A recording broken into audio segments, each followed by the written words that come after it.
Bonjour, bonjour, bienvenue à toutes et à tous sur Cocotte TV. Aujourd'hui, une nouvelle vidéo de présentation qui porte sur un boîtier, le tout nouveau Thermaltake View 31 Tempered Glass. Donc, deux panneaux en verre trempé et en plus, nous avons reçu ce dernier en RGB Edition. Cela veut dire que nous avons trois ventilateurs de 140 mm rig RGB qui sont directement présents dans le boîtier, le tout avec un petit module qui permettra de gérer et la vitesse des ventilateurs et le mode de fonctionnement du RGB. On vous propose de découvrir tout ça tout de suite maintenant, c'est sur Cocotte TV. On commence cette découverte du View 31 TG RGB avec les dimensions. Sachez que le boîtier fera 497 mm de hauteur sur 250 mm de largeur et 511 mm de profondeur. Au niveau du poids, on est à 10,1 kg.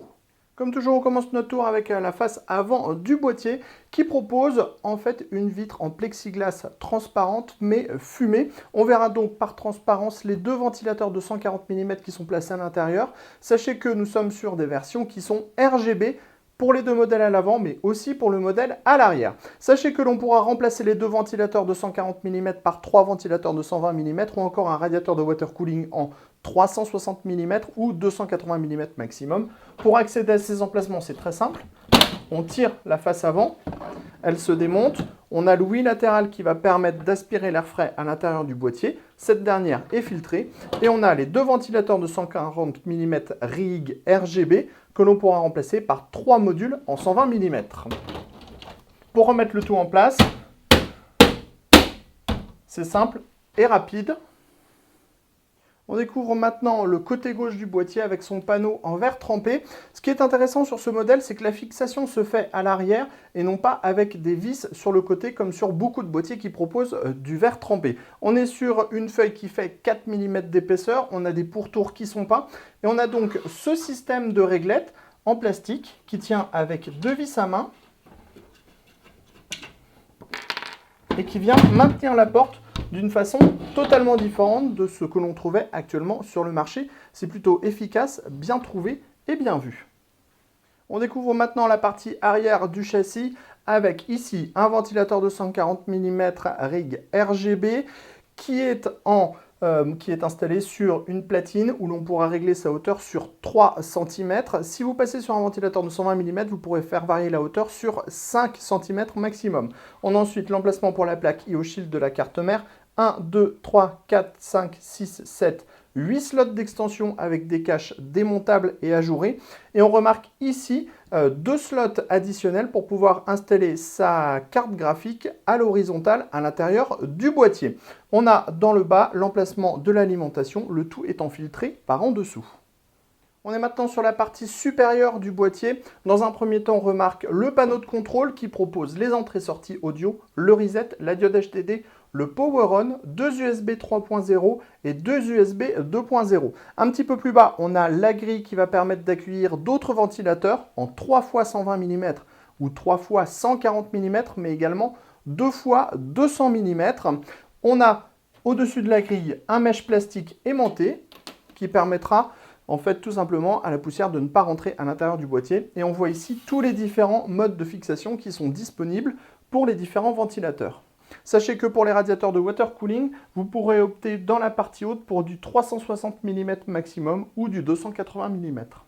On en termine avec la découverte extérieure de ce Thermaltake View 31 avec la partie inférieure où l'on va retrouver 4 pieds de type hi-fi avec une petite bande de mousse pour limiter les vibrations et un grand filtre amovible qui va protéger l'alimentation mais aussi deux emplacements en 120 mm et deux emplacements en 140 mm. On s'intéresse maintenant au châssis de ce View 31. Comme vous pouvez le voir, on a beaucoup d'espace à l'intérieur avec un large espace de travail ici, principalement pour la carte mère, les cartes graphiques. Et si l'on veut travailler le côté water cooling de ce boîtier, sachez que l'on pourra intégralement démonter la cage HDD pour avoir plus d'espace. Si vous avez besoin de plus de stockage avec plus de SSD ou plus de HDD, vous pourrez aussi adjoindre une cage HDD au-dessus de cette dernière. Au niveau du châssis, on remarque tout d'abord le large accès backplate, les passages dans le haut, les passages sur le côté avec des caches en caoutchouc. Le boîtier est donné pour une compatibilité ATX. Sachez que le deuxième passage est vraiment large et on pourra opter pour une carte mère un petit peu plus grande. Donc en ATX, ça passera. En eATX, ça passera sans problème. On remarque aussi ici la plateforme pour la carte graphique qui vous permettra d'installer un Ryzen, un support PCI Express et donc installer votre carte graphique à l'horizontale à l'intérieur du boîtier. Une façon plutôt intéressante de mettre sa carte graphique en avant. À l'avant, on l'a déjà dit, on a deux ventilateurs de 140 mm rig RGB. Sachez que Thermaltake livre avec son boîtier dans le bundle, un dispositif qui permettra de gérer jusqu'à 3 ventilateurs RGB. Vous pourrez ainsi modifier la vitesse de rotation des lumières, le cycle des lumières ou encore la couleur tout simplement.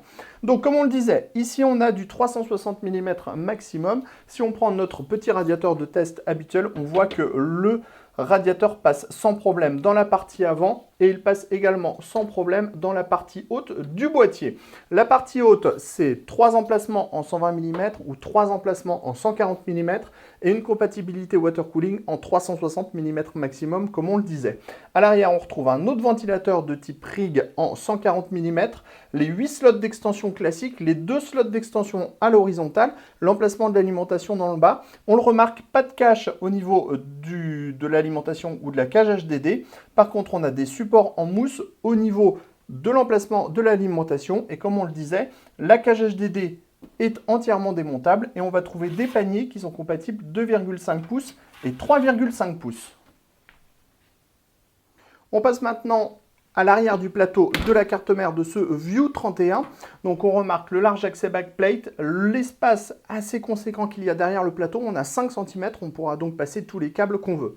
On a les passages pour le cable management. Ici, les dispositifs pour pouvoir insérer les cages HDD. Et on le remarque, on n'a pas de braquette à l'arrière pour mettre du 2,5 pouces ou du 3,5 pouces, tout simplement car on va utiliser les paniers qui sont présents dans la cage HDD. Donc si vous retirez la cage HDD du boîtier, vous allez récupérer les paniers. Et les paniers, on peut tout simplement les installer à l'intérieur du boîtier, comme ceci. On les repousse et ils viennent se bloquer avec la tirette supérieure. Et ensuite, on a des ergots qui viennent les maintenir. Et donc, on pourra en installer un ici, un second là et un troisième à cet endroit-là. On pourra donc reporter les 3 plateaux HDD et les 3 plateaux SSD à l'arrière du plateau de la carte mère. On se donne rendez-vous tout de suite avec la machine montée à l'intérieur de ce View 31 et le fonctionnement du RGB. On en termine de ce tour du View 31 par Thermaltake avec une vision globale avec la configuration montée à l'intérieur. On le voit, on a vraiment un large espace de travail à l'avant qui reste vide.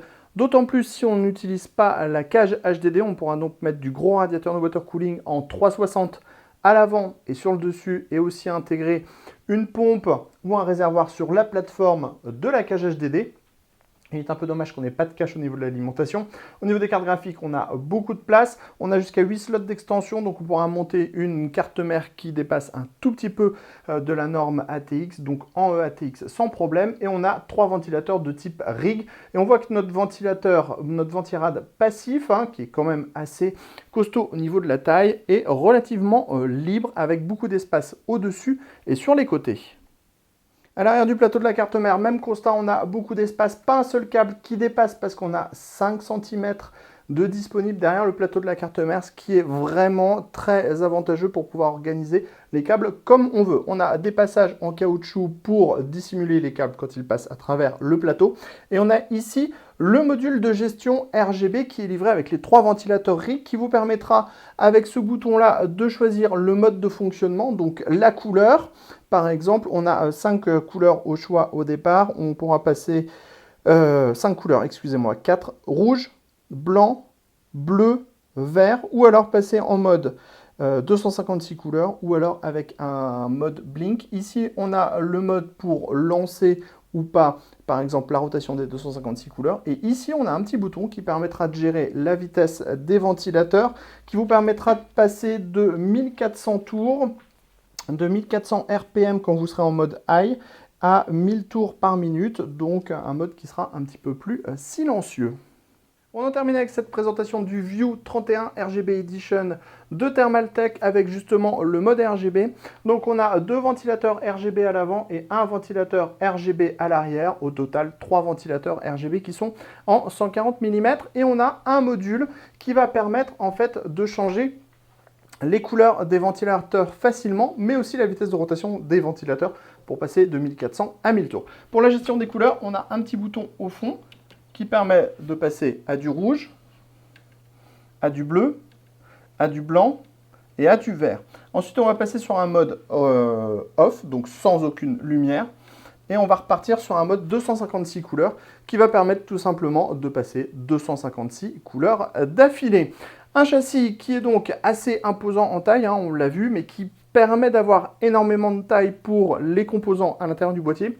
On a le RGB complet, donc ça c'est plutôt une bonne chose parce que faut savoir que les ventilateurs RGB coûtent quand même une certaine somme sur le marché. Et au niveau du tarif, on est justement à 149 € pour ce View 31 RGB Edition qui propose donc 3 ventilateurs RGB, 2 panneaux en verre trempé à gauche comme à droite et un châssis qui semble plutôt intéressant et une façade avant avec ce plexiglas fumé qui change un petit peu avec une forme courbe. Notre avis complet très prochainement sur ce boîtier sur cocottland.com et sur ce on se dit à très bientôt.